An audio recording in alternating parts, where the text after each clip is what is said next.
Deputado, General nesse momento, presenciei na última reunião de liderança uma preocupação com a situação do estado de Roraima.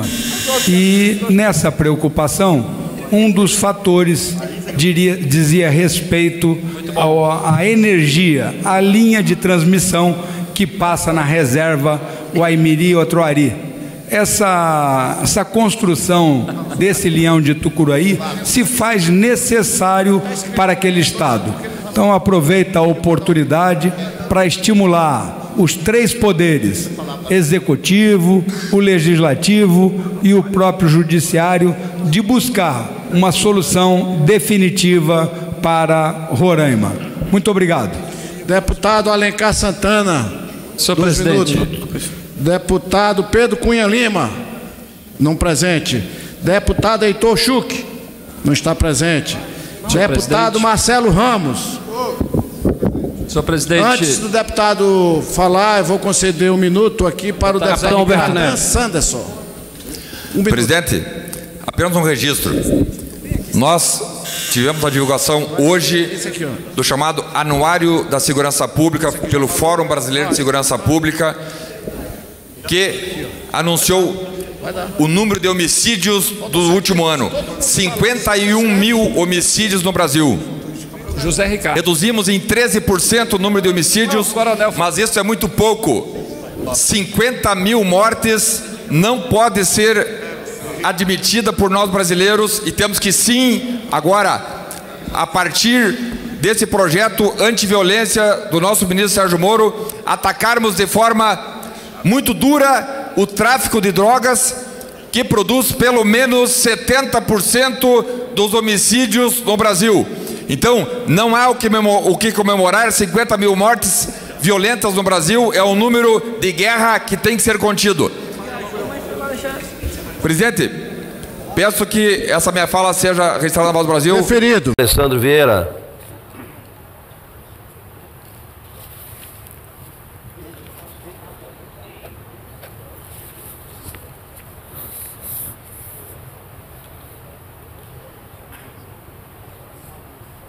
Bom dia, senhor presidente, senhores senadores e senadoras. Ocupo a tribuna para, com muita brevidade, fazer uma prestação de contas com relação a pontos importantes da nossa atuação aqui.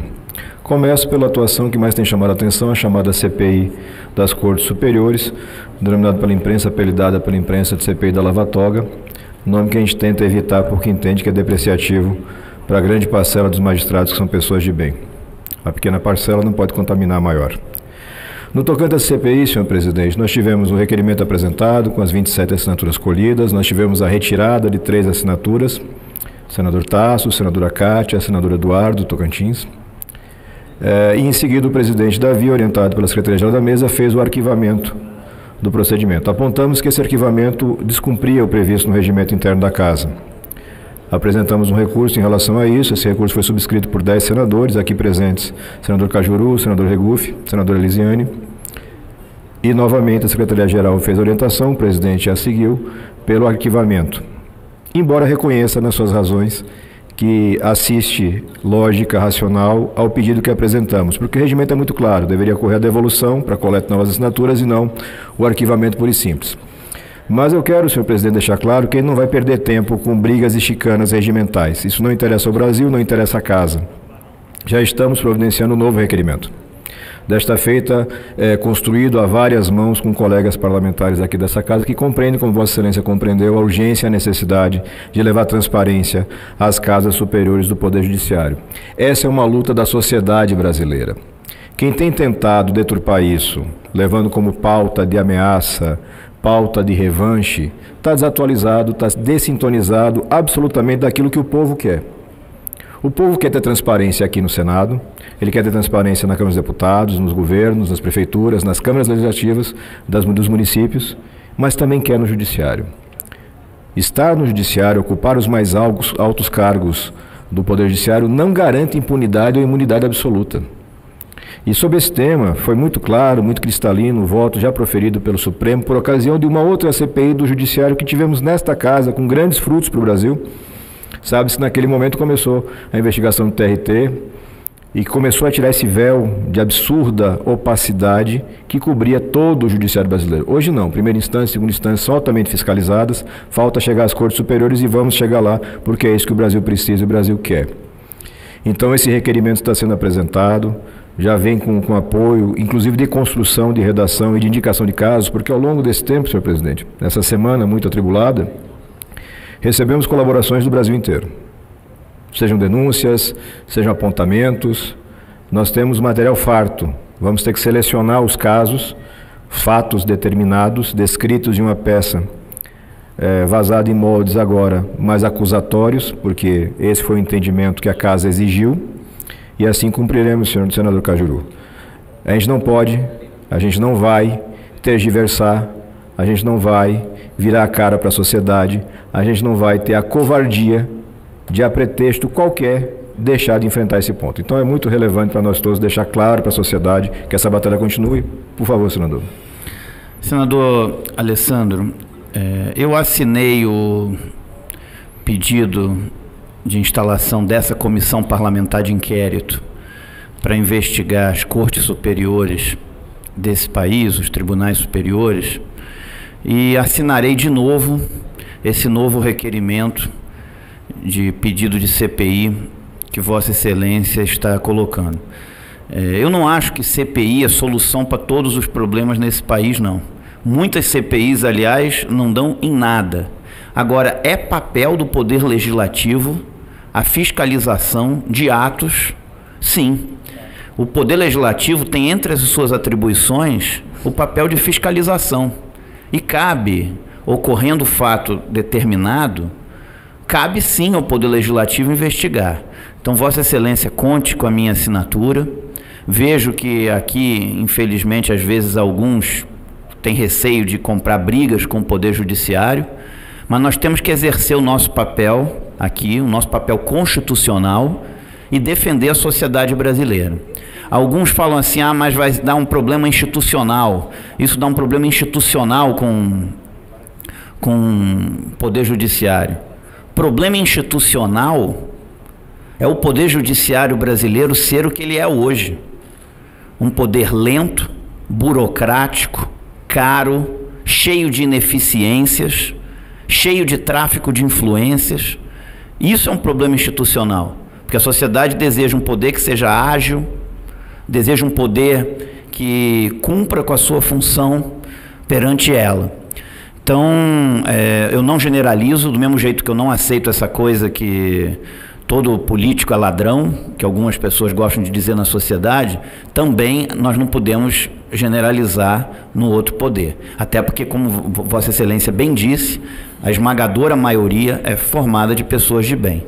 Agora, se há um fato, ele precisa ser investigado, sem pré-julgamento, sem pré-julgar ninguém, sem pisar em ninguém, sem linchar ninguém, mas dando direito de defesa, investigando, fiscalizando e cumprindo a função constitucional do Poder Legislativo. Então, terá minha assinatura esse requerimento de pedido de instalação dessa comissão parlamentar de inquérito. Agradeço as palavras, senador. Passa a palavra ao senador Cajuru. Senador Alessandro Vieira, eu tenho dito nas minhas redes sociais e em uma entrevista que vou dar hoje ao jornal El País, que esse Senado tem hoje, com maior surpresa, Vossa Excelência. E eu lhe cumprimento pela tranquilidade de seguir esse seu desejo, que é um desejo da nação, sem nenhum revanchismo. Eu digo às pessoas, a jornalistas, como o Datena que me perguntou, da Band, eu falo, olha, um homem preparado, Datena, um homem de honra absolutamente irretocável, respeitado em seu estado, respeitado pelos colegas aqui, sabe conduzir, sabe recuar no sentido de reconhecer às vezes que houve algum erro, né, na primeira redação da CPI. Ouviu um colega nosso junto comigo, eu aliás virei um auxiliar de Vossa Excelência, né? Todo dia eu vou lá e falo, o senador fulano veio aqui falar comigo, o delegado aceita, e Vossa Excelência aceita, ouve. Então essa capacidade de ouvir é muito importante. Eu tenho certeza que a construção agora será tranquila e que a Suprema Corte entenda que de nossa parte aqui, como Vossa Excelência colocou bem, apenas queremos fiscalizar, como colocou o senador Regufe. E nós não recuamos nem para tomar impulso. Esqueçam, recuar nós não vamos. Agora, vamos fazer um trabalho com respeito, vamos fazer um trabalho para mostrar à nação a verdade da Suprema Corte, como colocou bem, sabendo que lá tem reservas morais, né? Tem pessoas sérias, preparadas, que pensam no país e que respeitam. Então pode contar comigo, evidentemente. De novo, eu fui o primeiro a assinar e serei de novo, se Vossa Excelência me der esse prazer. Com certeza, senador Cajuru, o senhor nunca vai ser um auxiliar, um parceiro nessa construção de uma nova política que represente mais de perto o cidadão. Além disso, presidente, eu gostaria de pontuar aqui outra ação que estamos dando vazão, outra demanda da sociedade, cumprimento o senador Espírito a mim, que é uma referência e um parceiro. Pois não, senador? Antes que Vossa Excelência trate de outra questão, eu gostaria de me manifestar a respeito deste assunto, sobre o qual o senador Cajuru e o senador Regufe já falaram. Eu fui um dos que não assinaram e procurei justificar a todos aqueles que demandaram, porque eu nunca neguei a minha assinatura a CPIs fundamentadas. Mas eu divirjo e quero registrar com satisfação da leitura do artigo que Vossa Excelência fez publicar na Folha de São Paulo. Eu queria, em primeiro lugar, elogiar a sua atitude expressa no último parágrafo do artigo, a propósito da exigência do artigo 58, parágrafo 3º da Constituição Federal, que não é pouca coisa, é a Constituição. Alguns dos que me cobraram, o senhor não assinou por quê? Porque, na minha opinião, aliás, felizmente também na sua opinião, não está cumprido um artigo da Constituição Federal. E eu jurei cumpri-la, pelo menos segundo o meu entendimento. Mas eu queria, em primeiro lugar, então, aplaudir o que Vossa Excelência escreveu. Alguns alegaram que o pedido de CPI não apontava um fato determinado. E Vossa Excelência mesmo escreve, é verdade. Portanto, é verdade que é preciso aprimorar o requerimento para que ele não pareça aquilo que Vossa Excelência tentou desmentir, para que ele não pareça um desejo revanchista de devassa. Não, eu quero fazer uma devassa. Desde o tempo do Tiradentes que fazer devassa, né, nós aprendemos na nossa história, devassa é para acabar com tudo. Res der electa. Né? Devassa e devastação se assemelham, por exemplo, delenda Cartago. Né? Era um senador que proclamava isso. Né? E deletaram mesmo. E ainda salgaram a terra. Né? Ou seja, esse espírito de destruição, de devastação, ele é exorcizado na nossa Constituição quando nós focalizamos. E Vossa Excelência, que tem a experiência de delegado-geral de polícia do estado de Sergipe, né, com mais a escola de Passo Fundo, né, sabe que uma coisa é um procedimento persecutório, outra coisa é um procedimento com foco determinado. E isso é o que o nosso direito estabelece. Tem que haver uma acusação, uma tipificação, nullum crime, nulla pena sine lege. Ensinou meu professor de introdução à ciência do direito, que eu vou mencionar o nome aqui, um exemplo de magistrado, professor Marcílio Medeiros Filho. Então, o fato determinado não quer dizer que seja um fato só, um incidente só, um episódio só, mas é um gênero. E, particularmente, eu pretendo analisar e tenho a disposição de assinar o novo pedido de CPI, focalizando o fato determinado e especialmente se esse fato não disser respeito ao conteúdo da decisão judicial, porque isso seria um arbítrio de nossa parte. Quer dizer, questionar ou pretender revisar uma decisão constitucional, uma decisão judicial transitada em julgado, seria típico da ditadura. Sim. Agora, questionar procedimento ou tipos de procedimento, ou um tipo de procedimento que evidentemente distorce a responsabilidade da decisão judicial, isso tem procedência, e eu até avencei pessoalmente, apresentei a Vossa Excelência pessoalmente alguns casos. Liminares que se transformam em decisão que gera despesa. Despesa que o senador não pode, como representante do povo, propor. Que se o Senado aprovar, vai ser questionada no Judiciário. E uma decisão solitária se transforma em despesa não autorizada no orçamento. Que tivesse outra origem, geraria crime de responsabilidade para o gestor. Quer dizer, é uma incoerência que a liminar e a prosperidade das liminares está ensejando ao país.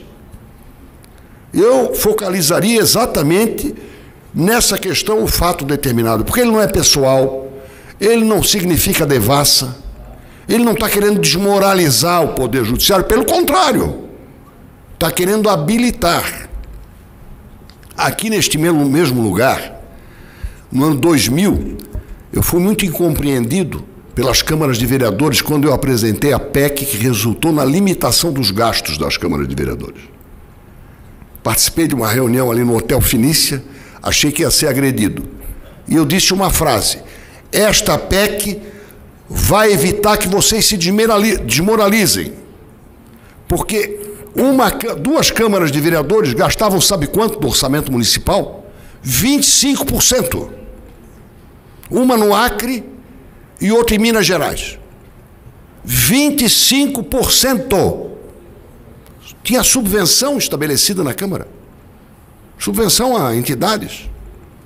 Então, são medidas aparentemente contrárias ao interesse da corporação, mas que, na verdade, vão reabilitá-la, ou vão, pelo menos, evitar que ela se desmoralize. Eu acho que a liminar é a negação do judiciário. E o fato de um regimento, de um tribunal superior, não conter um prazo para que essa liminar não seja apreciada, é permitir que uma cabeça com uma não sentença governe. Ou não é isso? Com certeza. Se não for, eu aceitarei uma explicação apropriada. E a questão dos prazos, essa eu vou fulanizar. Fulanizar a ação, não a pessoa. Eu sou de um estado que já foi 2 vezes vítima de equívocos do Supremo Tribunal Federal. Na questão do contestado, o conselheiro Manuel da Silva Mafra, nascido em Florianópolis, então Desterro, enfrentou nada mais nada menos do que o cidadão que está ali naquele busto, Rui Barbosa. E ganhamos no Supremo a questão dos limites com o Estado do Paraná. Ganhamos 3 vezes. O acórdão não foi cumprido, o juiz foi afastado, mas não foi demitido. Aí o Estado de Santa Catarina fez um acordo com o Estado do Paraná. Agora nós temos uma outra demanda sobre mar territorial, petróleo, poços que já foram explorados e acabou o interesse econômico, e outros que estão sendo abertos. A questão administrativa foi iniciada por mim como governador em 1986. E a ação no Supremo, senador Regufe, foi protocolada, deu entrada no Supremo no dia 4 de outubro de 91. Portanto, 28 anos vai fazer. E não tem decisão. É uma questão federativa. É própria do Supremo Tribunal Federal. Não tem outra instância. Nem AIA. Nem abaixo, nem acima. É uma questão de competência própria do Supremo Tribunal Federal. 28 anos. Então, mas sobre demora, eu acho que não é conveniente focalizar. Agora, sobre essa questão de legislar, não é decidir, legislar com base em liminar, isso é um vício para a democracia. E todo ativismo, só para concluir, já virou discurso, todo ativismo prejudica mais o ativista e o órgão a que ele está vinculado do que os afetados pela decisão. Porque depois que eu me habituo a ser ativista, amigo, é difícil. Não há rédea e não há freio que me segure. E passa a ser um procedimento muito fácil. Eu resolvo com uma liminar. E gostaria que o senhor incluísse neste requerimento a questão da ADI sobre a Lei Complementar 157. É uma liminar que atende à Confederação de Bancos. Vou repetir. Não é a Confederação dos Sem Terra. É a Confederação dos Bancos. Para evitar que o ISS seja distribuído como deveria. Até o Uber já concordou com isso. O Uber já concordou, os aplicativos já concordaram que o ISS de uma corrida, vamos chamar assim, de uma viagem, de um aplicativo, seja destinado ao município onde o passageiro tomou o carro. O Uber concordou que a nota fiscal de serviço eletrônica, prevista pela Lei Complementar 116, permita essa distribuição lógica e justa de recursos. No caso de cartão de crédito, plano de saúde, fundos, são 20 municípios só que recebem o resultado do ISS. Presta atenção, nós temos 5.500 municípios, mais de 5.500. Digamos que 1.500 pudessem receber um recurso razoável. Os municípios, 1/3 dos municípios estão em estado falimentar. E o recurso deste ISS vai só para os municípios que se credenciaram em ser sede das operadoras do serviço oferecido, oferecem uma alíquota bem baixa, o cartão de crédito paga pouco, o município recebe muito, porque concentrou, e a lei não está sendo cumprida por uma liminar. É um caso concreto que eu gostaria de oferecer a Vossa Excelência, e caso a demanda que eu proponho, que é a demanda da Constituição, seja atendida, eu subscreverei o seu requerimento, que eu considero também do senador Cajuru, e peço desculpa se me excedi numa parte, mas eu acho que ele será útil. Muito obrigado. Eu agradeço pelas palavras e agradeço mais ainda pela disposição para o diálogo e construção conjunta com o senador de primeiro mandato, com a idade que eu tenho, faço 44 agora, em abril. Senador Alessandro, só um adendo rápido ao que falou o senador Esperidião Amin. Além da questão das liminares, eu considero que os pedidos de vista que são exacerbados, não tem cabimento um ministro fazer um pedido de vista e ficar um ano com um pedido de vista. Pedido de vista, a pessoa pede, a pessoa estuda o que foi e a pessoa devolve, mas não fica um ano. Então um ano não é um pedido de vista, um ano é uma forma de protelar determinada decisão e não um pedido de vista. Então, acho que precisa também ter um limite nos pedidos de vista. Como alguns são feitos de forma maliciosa, digamos assim, é preciso que também seja objeto de uma investigação. Agora, sem rever uma decisão, o objetivo não é rever, porque aí sim teria uma interferência no outro poder. Agora, poder também se debruçar sobre isso, eu considero correto. E considero correta a posição do senador Esperidião Amin com relação às liminares. Acho que é importante. Sem querer tomar muito seu tempo, que já foi muito tomado. Não, okay, peço escusas também. É uma colaboração e uma construção coletiva, como deve ser na Casa Parlamentar. Faço só um pequeno registro sobre a fala do senador Esperidião Amin, por um dever de lealdade intelectual. A sequência da frase citada do artigo da Folha de São Paulo, se não me engano, circulou agora na terça-feira. Na terça-feira nós tivemos, a sequência lógica algumas pessoas alegaram que não existia fato determinado, não apontavam um fato determinado. E eu pontuo, é verdade. Mas dou uma sequência, não paro onde nosso senador Amin parou. A sequência existiam 12 fatos determinados, elencados no requerimento, 12 fatos. Mas como disse, ele não vai cair na armadilha do debate eterno regimental, porque isso é um desserviço. A gente vai superar esse pedaço. Vai ser feito um novo requerimento, vou contar feliz, realmente feliz, com a subscrição do senador Esperidião Amin, pela experiência, pela bagagem que ele tem. Tenho certeza que o requerimento, como será vazado, e ele está sendo construído em várias mãos, vai atender a todos os requisitos que se possa imaginar. Vai ser vazado nos moldes do voto do ministro Celso de Mello, que aponta com clareza que podemos tocar questões operacionais, e aí você tem sim a questão da distribuição, do pedido de vista, são questões operacionais, não são questões de mérito, porque o regimento prevê 2 sessões para devolução, senador Regufe. Isso simplesmente é ignorado. A pauta se torna uma pauta imperial. Coloco na pauta o que quero, o que não quero, não coloco. Isso tem que ser tratado, e tem que ser tratado aqui por lei após uma apuração, para que se compreenda as razões para que isso tenha acontecido com tanta reiteração no nosso judiciário. E o outro ponto que o nosso decano do Supremo aponta com muita clareza é a dicção da Constituição. Também cabe à CPI para apurar fatos concretos que possam configurar crime de responsabilidade. Uma vez que essa casa pode processar e julgar o impedimento de ministros no caso de cometimento de crime de responsabilidade, e aí a questão das liminares, ela muito claramente, em vários casos, aponta para a desídia. Para usar uma expressão leve, respeitando a casa, no mínimo desídia. Você deixar por 28 anos de decidir uma causa é, no mínimo, desídia.